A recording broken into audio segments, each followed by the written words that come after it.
when we were campaigning, we developed a manifesto under which we were elected.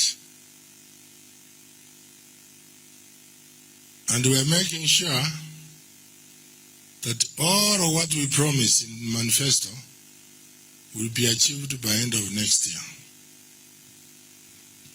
One of them was training, offering digital training, which we have launched today officially, and which we have already first graduates. As I've said in the speech, we'll be doing it monthly. We'll be taking 32 students every month. And we want also to expand in sub-counties so that those who cannot afford to stay in Nyamira can get the training near their homes.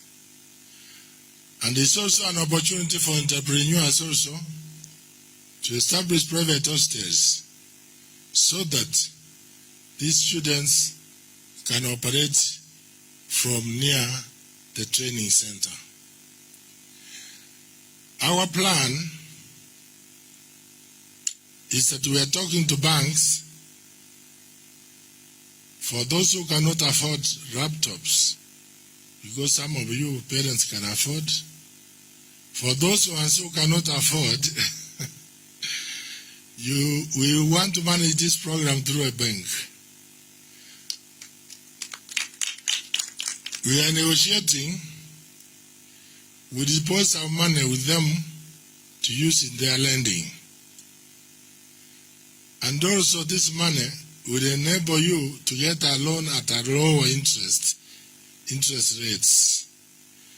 By so doing, once you may be given 1 or 2 months grace period, and I know most of them who are doing that jobs, they're earning between 20 and 100,000 and beyond. You'll be able to start repaying that loan into the fund so that more students, more valuable students can benefit. So, I invite you, as you said, you'll be opening a website. I will also join there, a WhatsApp group. I'll join there so that I start recruiting you